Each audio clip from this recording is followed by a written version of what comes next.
Hello, guys. Good morning. My name is Leonor Estrada, and I am a Feng Shui practitioner from the Feng Shui Research Center. Today, I'm here with Andrew Graham, who is a master professor from the Feng Shui Research Center. Today, we are going to talk about how humans make connections with buildings. So if you want to know how this happens, so stay here with us. Hello, Andrew. How are you? Very well, thank you. Thank you for joining us. So, Andrew, do you think people pick houses randomly, or is there any instinct involved? And if so, what is that? No, when people are looking to buy a house, what tends to happen is they choose where they want to live, and they know roughly how much money they've got, and they have an idea of the size of the house that they want and the number of rooms. But then they walk from house to house, and suddenly one house just feels right. And very often that's actually before they get to the front door. They arrive there, and somehow this just feels like home. And it might not have everything that they wanted, but it's almost like falling in love. They will fall in love with that house. And that's the house they will choose. Feng Shui actually will give you the reason why you will fall in love with that house. And it's because the energy that resonates with you and within you matches the energy in the wall where you first meet the house. And when those are the same, you just feel very comfortable. This is the place I want to be in. And that happens in well over half of all houses, whereas statistically it shouldn't be more than a quarter. So it sort of proves that these things really do exist. These energies are very real, and they're things that we feel and react to. We might think it's instinct. We might call this an instinctive response, but in fact, we are responding to something that we are feeling, but we're just not aware that we are feeling an energy from the house. Right. This would be the same reason why people tend to feel attracted to one specific room or a spot in the house? Certainly. There are 9 different energies in the walls of the houses. And they're sort of set around the house in different walls of the house.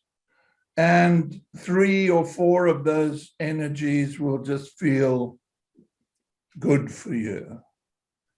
You'll just actually want to be near those walls because the energy in the wall is actually resonating with your body energy, and it's actually building up your body energy, and it's a great place to rest and restore your body and soul. And that's really what we have a house for. It's a place to go back to rest and restore body and soul. And sometimes very strange where people want to sit and chill out, but it's always because that's just a wall with the right energy for you. Right. Do you think we all have that that conscious on where we feel that connection, or not? I would say absolutely, yes. I always say you must look at young children, because young children know exactly where they want to be, and they will go there. And if they're not getting the right energy from the wall, then they default to mother. And then they start expecting to get that energy from the mother, because we all need energies to feed our energy. Young children haven't yet learned to disregard this feeling. Whereas as we grow older, we get used to being near walls that aren't right for us. And we don't know that we are being, in some cases, badly affected by those walls. And especially when it comes to bedrooms. I mean, ideally, your head should be against a wall with the right energy for you, because then you just tend to sleep well. And you might only sleep for 6 hours, but you'll wake up feeling really good, really rested, ready to start the new day. Whereas if you're against the wrong wall, you feel you can sleep for 12 hours and you still don't feel well rested. You know, that sort of feeling that. Yep. So people just tend to know where the best places are for them in the house. You know, I've worked on a lot of houses, and the first thing I always look for is, where do people like to be in the house? Because that will tell me where certain energies are. And then when I work out the chart of the house, I will see if this matches how the people are actually using it. And that's really important. Right, I see. And so why do you think it's important to learn what are the energies in the building or in the house, and what are the effects that they are giving us? Okay, there are two basic types of energy inside a house. There are what we call the mountain stars, and there are 9 different mountain stars. And those are the energies that live in the walls. You know, in the past, they used to be called dragons, because dragons are these mythical beasts. You can't see them, smell them, touch them, taste them, hear them, but you can feel their presence. And that's exactly what these energies are. We feel their presence. Mm-hmm. And they do have an effect on us. I mean, the fact that you will walk up to a house and feel an energy and just immediately want to buy that house tells you how powerful these energies can affect you. And if you know where the different energies are in the walls, then you will know where to sit. You know, often you'll find that a bedroom will work for the wife, but won't be that good for the husband. But then you often find that the husband actually sleeps most of the time on the sofa in front of the TV, because he just actually sleeps better there than he does in the bedroom. So if you know where the different energies are and which are good for this one and which are good for that one, then you can understand sometimes that actually it's not because the husband doesn't like you that he wants to sleep in front of the sofa. It's just he sleeps better there, you know, and it's very important we get good sleep, because that is a foundation of health and relationships. And the other type of energy is called what we call the water stars, and they are literally in the air. When you walk into a big restaurant or a big building, you often just get a feeling, wow, this is a place I want to go into, or I don't want to be here. And that comes from the water stars, which are energies in the air, and we pick them up and we just react to them.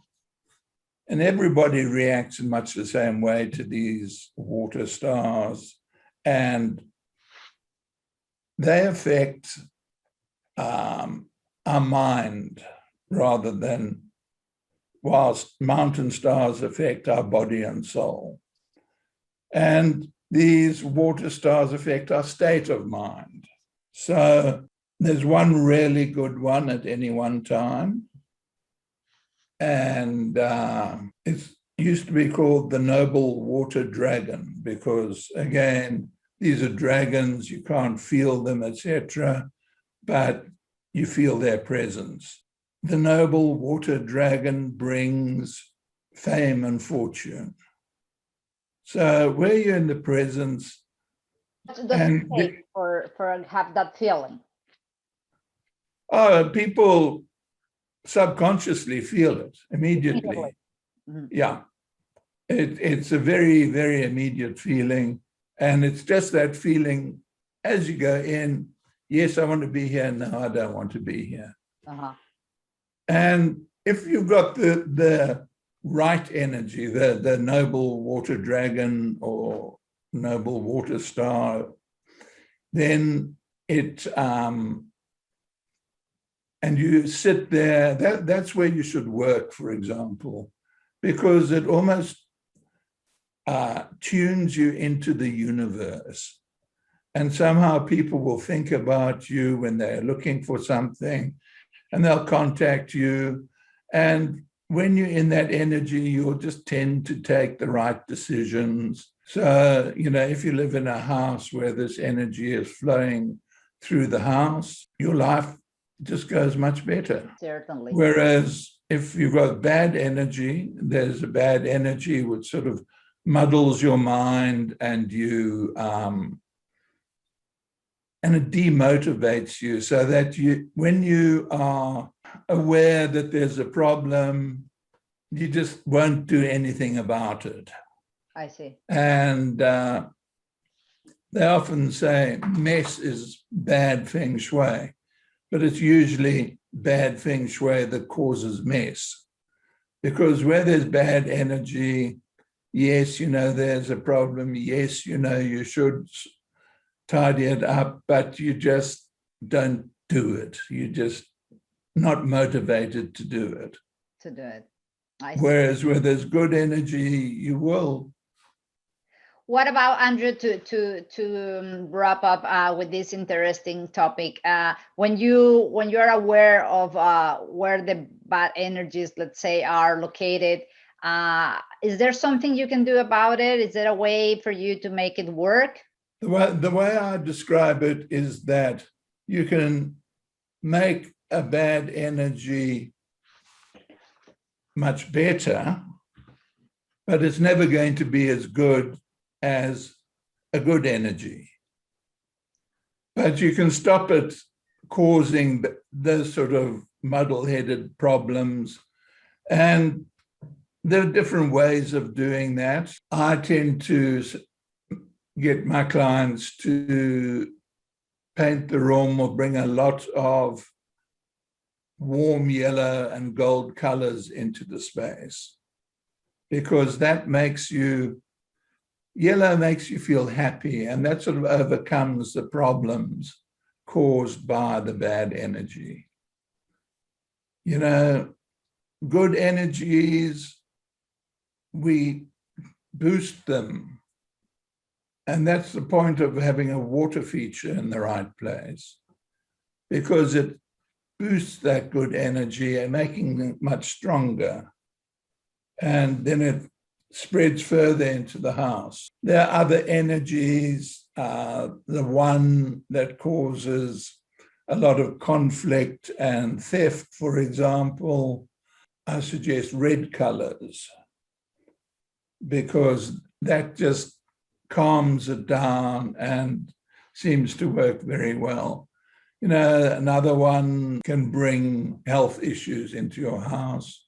And I've noticed, especially for pregnant women, they really need to avoid that one, because I've done many houses where the woman was just having miscarriage after miscarriage, and they were sleeping where that sickness energy is. And that one can treat with what they call metal. Right. Metal energy, the strongest form of metal energy is metal sound. Mm-hmm.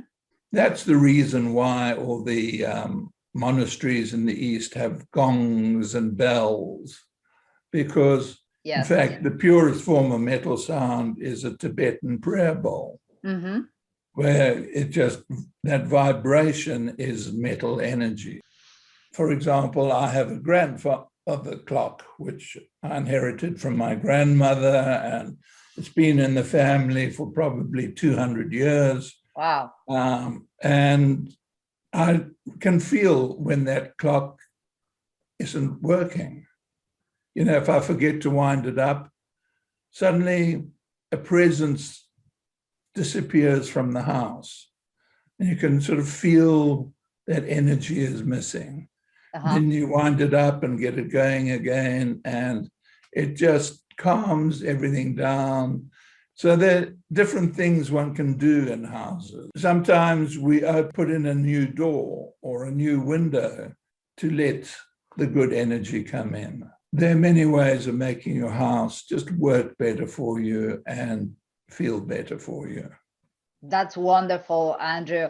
Well, thank you very much. Time is short this time, but I'm sure all this knowledge about how to get remedies and how to recognize where the good energies are, what the bad energies are, and not to encourage people to paint or to place fountains without knowing where they are applying these items or these colors, because it could make it worse at times. People, they just don't know that they are moving or activating things.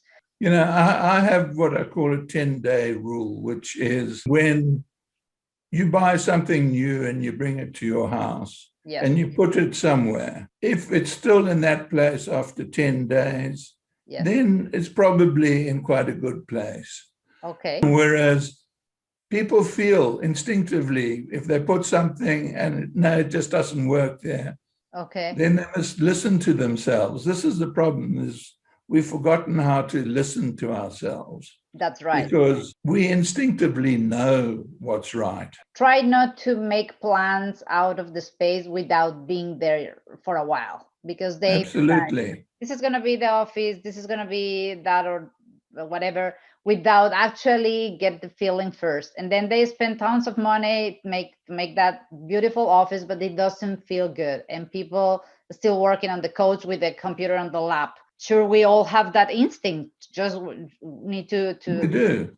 And, you know, if people just listen to themselves, then they will tend to do the right thing, because this is all based on instinct, really. It's just, if you get in a Feng Shui consultant, they should be able to tell you where these things are, and then it will make sense why you want to do things in certain places. Thank you, Andrew. Thank you. This has been very, very interesting. Thank you for joining us today, and certainly we can have more soon. A pleasure. Bye. Bye.